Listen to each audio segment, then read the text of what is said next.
All right. Hello, everybody, and welcome. I am here today with Jen Fieldman, and we are going to be talking about living the astrology out loud.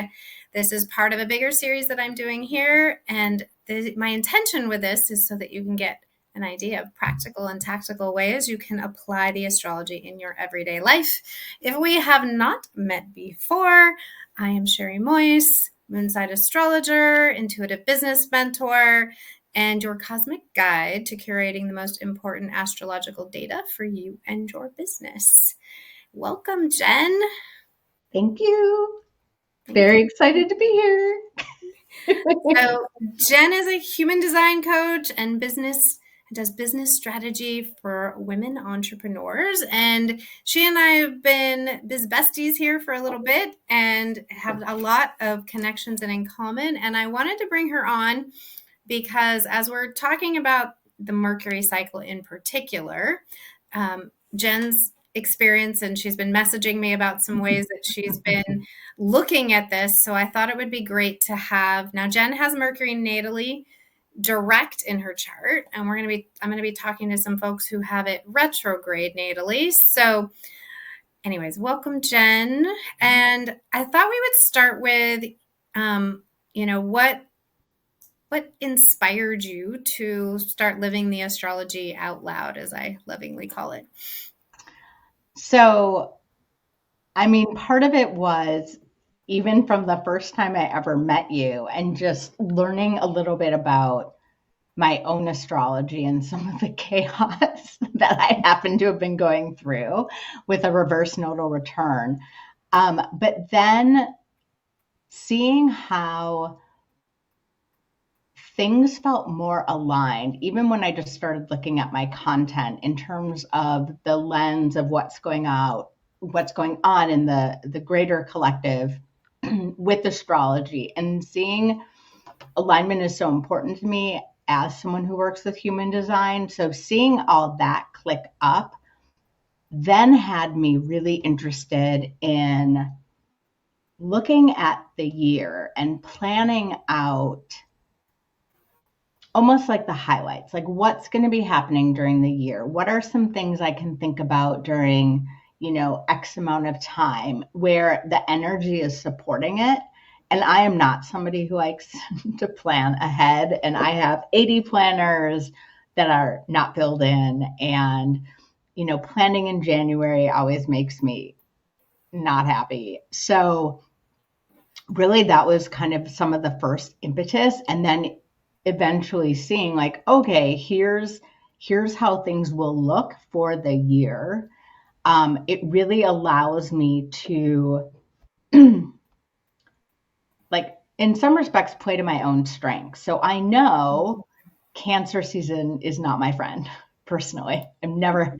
And so this year my goal is to do very limited, I would call it like active marketing, outreach, etc. during Cancer season. Instead, I'm going to use it for some more behind the scenes things, maybe some more study on some different areas I'm interested in, and just like knowing I have the permission to do that, and that by putting that as a goal and working towards it, it just felt so much easier to think about the year and way less overwhelming. Fantastic. Yeah. So Jen took part in a small planning cohort that I did in November, December of 23. So we literally planned out, looked at her goals and her intentions. And like she says, where the energy was supportive, that's where we put those bigger projects. And to tie this into Mercury, I remember specifically as we looked at, because there's 3 Mercury cycles every year. And I made sure that we noted those and addressed those because they are a really powerful piece of the entrepreneurial journey in general. It affects things collectively. And so I'd love for you to share, because I know this was a piece that stood out for you. Why did the Mercury cycle grab your attention? Yeah, I think when you told me and I don't know if it was for every cycle. I'd have to actually pull up my plan, but for sure the Aries one, I remember you telling me multiple times, do not burn things down during this time. You're going to feel like it, but don't do it. And that is like feeling like I want to burn everything down is not uncommon to me. And so I like had that bolded, highlighted. I have it in multiple places. I'm able to actually visually see it every time I look at my calendar. So I had that always in the back of my mind, knowing that going into at least this first retrograde, that there was a good chance I might feel like I wanted to burn it all down. And like it wasn't like that's just the energy. Like I don't need to burn it all down. In fact, don't burn it all down because know it might come up.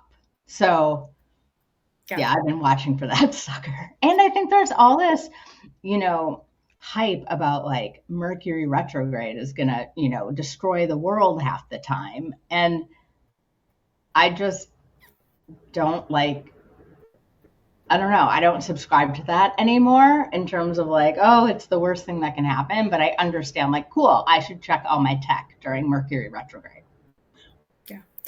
Yeah. I think, knowledge is power. And that's why I like to use astrology as data, right? So, while this particular Mercury retrograde in Aries might be a little more fussy than most, you've got your eyes on it and you know what's coming and you know how to work with it. So perfect.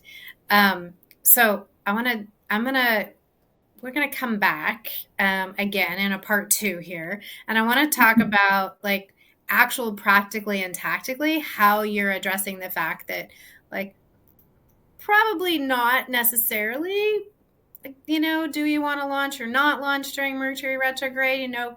Advice might say not to, and how you address that and how you're working with it. You good to have that conversation next? I sure am.